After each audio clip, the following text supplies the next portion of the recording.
Equipped. I am your show host, Amber-Castillo Wilson, also the founder of upscaleforlife.com. So we're here in episode number 32, which is titled How to Break Bad Habits in 21 Days. So as a habit and health coach and mentor, this is the type of arena that I like to help assist women in and overcoming things of unhealthy or toxic habits that keep them stuck in their health. So it could look like a variety of things. It's at an individual level of the way it manifests for this individual. But in this particular episode, I'm going to go over the cycle of a habit, what it is, what some bad habits look like, and why it takes 21 days to break a habit and how to break the cycle. So if you're overwhelmed and feeling stuck in any particular area that is unhealthy and has a toxic habit and finds you in, I'm hoping that this episode is going to help bring some light to the subject for you and help you know that there is hope and there is a process that can help bring you and break this cycle for you. So go ahead and continue listening, because there is a lot to unpack here. So to go ahead and get started, if there are particular health circumstances that you are facing currently, perhaps you have a diagnosis and you are facing trials within your health, there may be a contributing factor of a habit that has seen you into where you are present. And so, I believe that when a person's health is to be addressed, it's not specifically just to address that ailment, but I believe that, and God sees us as a whole person, and I believe that part of, here in the Western world, that the medical system only diagnoses and looks at small bits and pieces of us instead of looking at us as a whole being, and that we are a spirit, a mind, and a body that encompasses this wholeness and of our well-being, and that we can't just be picked apart and put a prescription here on it and a label here over it. And so as we look at what the habits and what this cycle looks like and how it can, a 21-day program can help unpack this for you, this is where we're at right now. And so, going through a particular process and within a month or 21 days, it sounds easy, but if you've ever tried to stop doing something or to pick up a new habit, you know that there is a challenge and there is a struggle, and it's not simple. However, it is absolutely possible. So of course if we invite God to help us and to have his divine power and enable us, then we are absolutely capable of overcoming and breaking an unhealthy habit. So let's look at what is a habit. So there's a great book out that describes and goes into detail as far as examples. And so these are some little nuggets that I've pulled out of this, and it says that there's a habit cycle, and it starts with a cue, and it goes to a routine, and then there's a reward at the end. And so if we look at what a cue is, it's some kind of stimulus or something that in particular that kind of excites a particular action for us to participate in. So examples of a cue could look like a location, it could be a person, it could be a particular time of the day, an emotional state, or it could just be a pattern of behavior that triggers us to go in a particular routine. And so as the cue is initiated or occurs, then it moves on to the routine part. And as the routine happens, it's actually think of it as embedded coding information in our brain. And so the cue triggers this routine to happen in our mind, and this particular routine starts to unfold. So for example, say that you get in your car, and if you've been driving for a long time, you no longer have to think, okay, unlock the car, sit in the car, put my seatbelt on, put the key in the ignition or push the power button, put it into drive. It's just so automatic that this routine, as soon as you get to your car, which could be the cue that is a place, then all of a sudden the routine happens. And so this unfolds this particular pattern and the actions begin. So if we're looking at things that are around our habits and around our health, and say there's a particular time of day that you go for unhealthy snacks, and if it's right after you get off of work, say you get off at 3, and you come right home, and then you do the routine of, greeting the kids, greeting the spouse, and then you all of a sudden go to the pantry, and that's where your snacks are, and your little beloved sweetness treats are waiting there for you. So the cue could be the time, which is 3 o'clock, and then, or it could be the location too, because if you just walk into the door at that particular time, then this whole routine opens up for you. And then you find yourself in the pantry grabbing your crunchy snack or your sweet snack or what have you, whatever it may look like or be. And then what happens at the other part of the cycle is the reward. And so this reward is part of the end of the cycle, and it completes the routine. And so at this point, you're left with some kind of gratifying feeling or experience that has been satiated. If you have participated in craving this particular snack, and then now you have the reward, which is participating in it, and now you're like satisfied. If you don't participate in it, then, and you don't, you don't have your snack, and maybe the kids are, wrestling and having causing a ruckus, and it's keeping you from your little routine, then you may start to feel a little frustrated or agitated because the reward hasn't, you haven't received the reward yet. So that's just a little idea of what a habit looks like in a routine kind of cycle. So if we look at other bad habits, like I said, it looks different for everybody, right? And what necessarily may be a bad or unhealthy habit may have not initiated to be bad or unhealthy in the first place. Perhaps you started something and it was healthy, and you're like, okay, this is great. I feel good doing this or participating in this. And then all of a sudden you become so dependent on it that the issue now becomes that you're using it as a crutch. And so the part where it becomes unhealthy and perhaps toxic is that we want God to fill this space for you, because it doesn't matter how much you consume in this sweet snack or in this particular behavior, toxic behavior. And like I said, it could look like, drinking alcohol or smoking. It could look like, drinking a Starbucks with 5 shots of espresso and, 10 pumps of sugar, who knows? But you do. And so if this particular habit looks like that for you, and you become so dependent on this, there's that wedge that gets put in between you and God, because now it's like that's become your idol, and that's become your go-to instead of turning to God for whatever the issue is for you to initially going to this particular item in the first place. So like I said, maybe it's nail biting. There could be even the midnight snacking, where if you already go to bed and then you wake up and you're like, oh, everyone's asleep and this is my time. No one sees me or watches me, and I can just sit here and just indulge or what have you. And so it really can take on a negative and toxic way. And like I said, what the unhealthy habit is.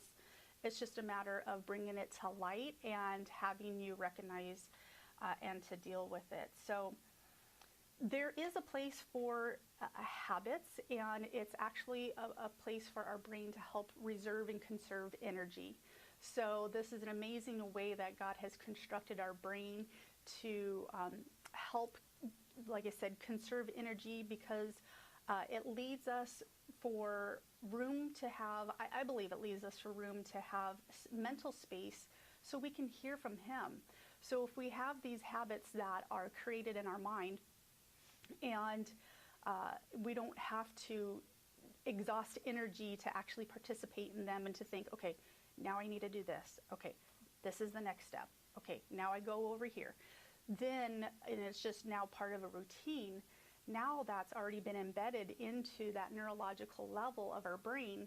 Now there's perhaps a space that's open, when I'm talking at a mental level, that we can hopefully have that where we can hear from Him. And hopefully there isn't that chatter of, okay, where is it, 3 o'clock yet? Oh, I can't wait till I get home. I get to have, my sweet snack. But maybe just using that mental space to go to Him instead of going to that cigarette, or going to that place that offers whatever it is that it offers you, right? And so, like I said, a habit could have been created with a good intention, but if it takes a toxic route, then it could be and look like idolatry. So you just want to be careful of that, and let that be a warning if you notice if you're escaping to particular people, places, or things, if it's to help you cope. I mean, certainly there are certain places and things that that God has provided for us, but it's not to take the place of Him. So that's where I want to be very clear about that. And so we see that God wants us to come to Him, and the habit of the routine to be, when that cue happens, let the routine be to go to Him first, right? And instead of some kind of object or some kind of place. And so we see this in Matthew 11:28, where it says, "Come to me, all who are weary and burdened, and I will give you rest." So if you are feeling, burdened, or in fear, or some kind of, you need a de-stressing of some sort, have this be a reminder for you to go to Him first. So, like I said, I believe God created this habit facet of our brain to be for Him, right? And not necessarily for indulging and feeding the flesh. So let's just keep that in mind, and to help, like I said, our brain helps us to lighten the load of a routine, but also to help, especially when life happens, right? And so when life happens, we are dealing with stuff mentally and physically and emotionally, and so we are going to want to seek Him first. So why 21 days? So I know it sounds really cliche, and there's probably tons of programs out there that talk about, oh, you can do this in 21 days, or eat this for the next 21 days, and this will happen for you. And so I was kind of hesitant on what that looked like. However, when I discovered Dr. Caroline Leaf and her research, I learned that what it looks like and what happens at a neurological level during 21 days. And so her material and content and research has helped me understand that, yes, this is something I can get on board with, and this is something that I can help teach and help bring my mentoring clients through this a form of her process to help break down these unhealthy habits. And so, like I said, the theory is to actually put the steps into action, and and I did so, and I have gone through her plan. It's a 5-step plan. It's a process that you do daily for 21 days, and there are changes that happen even chemically in our brain with different hormones, and then, like I said, at a neurological level, which is impressive, and it actually changes our brain. So to me, it's just like, wow, God, this is amazing. And so we are, I just figure that this is so much grace that He's given us to this capacity to be able to do this for ourselves, and nobody can do this for you. You can't just pop a pill and then all of a sudden, okay, this habit is gone. I'm sure there are certain pharmaceutical drugs, if you're coming down or off of a particular drug, that they tries to inhibit that craving. But there's going to be other ramifications that come with that, and then now you're depending on that pill to keep you from indulging in heroin or something to that nature. So again, and like I said, everything has a time and place. If it's taken the place of God, then we need to step back and be like, okay, how long should I have this in, and confide with God and be like, hey, I feel like I need this right now, and let's work out something together where, maybe let's just try this for 21 days and then I hope to be off of it and move forward from there, because you don't want it to become an idol in your life, right? And so just an example of how the grace that he's given us to participate in our own health as far as life and death. We see this in Deuteronomy 30:19, which is, as I set before you life and death, blessings and curses, now choose life so that you and your children may live. So this is, I see that there's two potentials here, and it comes down to choices. Choose life in the habits that grow and speak life and produce life and health into you, or participate in unhealthy, toxic habits that pull down and wreak havoc on your health. And so during this 21-day cycle, even if we look at breaking down the 21 days, there is a great book that, just real quick, just to reiterate, Dr. Caroline Leaf, she has a book that's called Switch on Your Brain. And so her 21-day brain detox is what I'm referring to when I speak of her 5-step plan.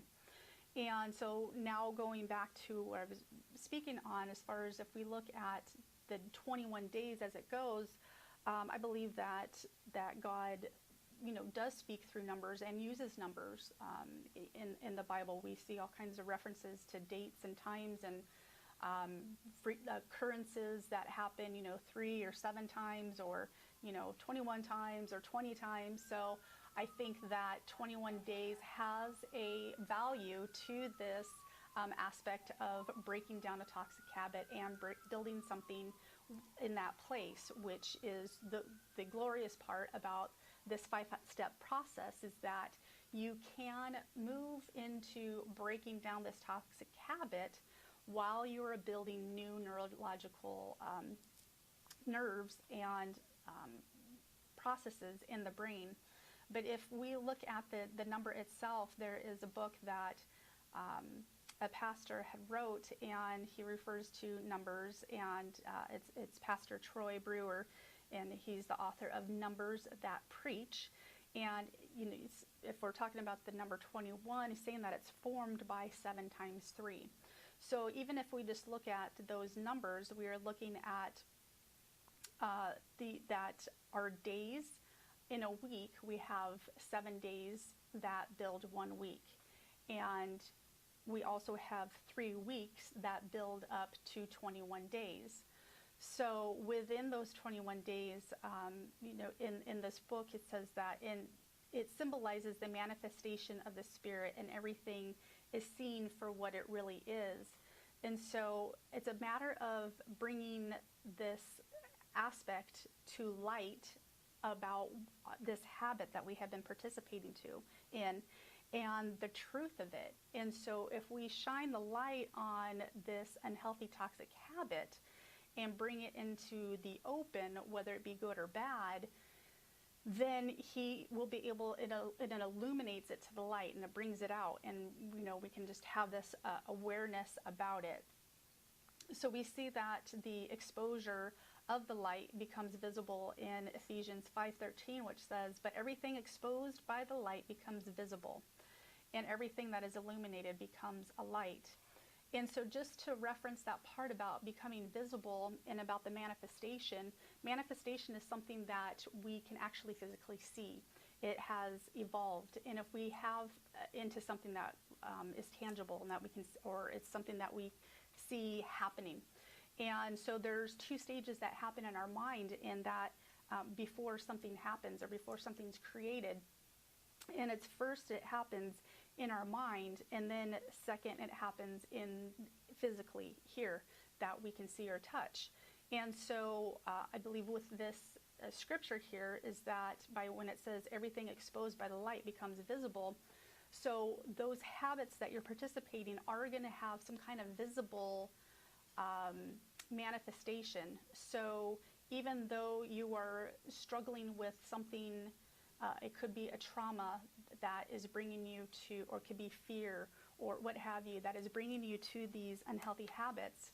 And so even though you are doing things, say like in the darkness or like kind of sneaking or behind closed doors, but what is being manifested is perhaps something that you are struggling with in your health. And so now you have a diagnosis, or now you are carrying around something physically on your body that now has concern for you. And so that's just where I see how it winds up coming to manifest. And so, like I said, if we break the number down, we have the 7 days in the week, and we have the 7 days that make up 1 week, and then the 3 weeks. We have this 21 days that if you go through her steps, that will help break this down. So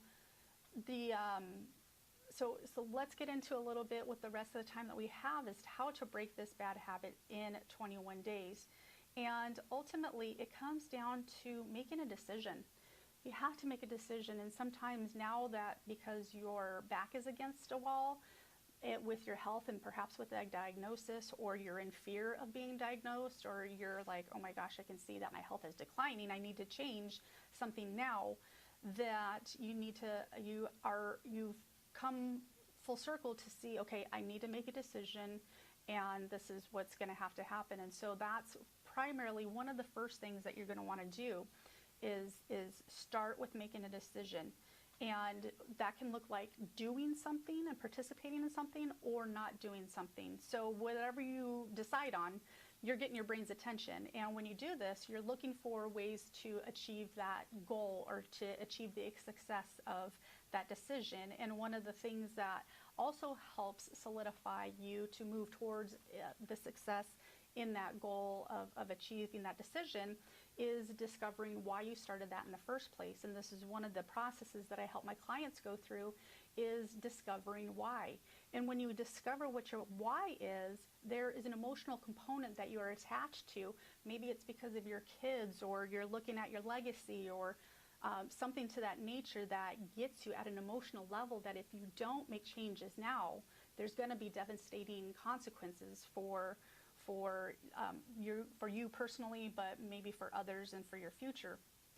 And so when you do this discovering why process with me, when it comes to those moments of those wall-kicking moments, and you want to go back to that perhaps old habit, or something's triggered you again, you're just like, oh my gosh, I'm gonna break, then you can reconnect with that why, and it helps you to bring you back to that emotion of why you started this journey in the first place and why you made that decision.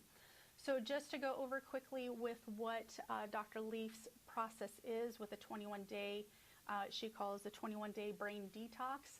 I actually run a free challenge that brings you through this, and I call it In-Toxic Habit Challenge. And we go through her processes and be able to integrate these steps as a lifestyle and do this. We can do this for 21 days, or just do it for the week and then set you off on a path to continue on yourself. Or if you need continued support, then that's when we can work together and I can help be your support and coach through this process of coaching as a client. So her process with this 5-step plan is gathering, which is to like develop an awareness. And when I speak of that, I'm talking about, remember how I mentioned our being is about a whole, we are a whole being. And so when we are gathering and developing awareness, we're looking at what's coming up for us emotionally, because we can have that dialogue with ourselves. We can hear with what the conversation is within ourselves, but what's also being triggered on a physiological level. Like, can you start feeling your heart start racing? Is your breath short? Things of that nature. So bringing awareness of your environment, but also your external environment, but also your internal environment as well. Her next step is focus reflection, which is the to connect that interconnectedness of your thoughts. I kind of mentioned that already as far as having that internal communication. Then the next step is to actually write out what your thoughts are.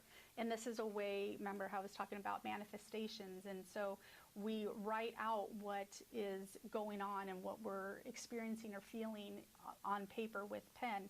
And so the fourth step is to revisit and to actually work out a solution to the problem. And so the last step is to actually do the action that's going to help dissolve and resolve this habit for you. And so what I bring to the challenge is using essential oils, because some of the processes is uncomfortable. Maybe there's withdrawals, maybe there's headaches, maybe there's some stress that is involved with it. And so that is the pleasure that I get to do with bringing this challenge together. And if this sounds like something that you feel is appropriate time for you, and it's a challenge that you'd like to participate in, certainly reach out to me. My information is is Amber at upscaleforlife.com. The 4 is FOR, upscaleforlife.com, to email me, and we can get you on the email list for the next challenge. I also have information that to help support you on like Instagram, and you can reach out to me there as well. So I hope this was a blessing, and until the next episode, wellness and blessings.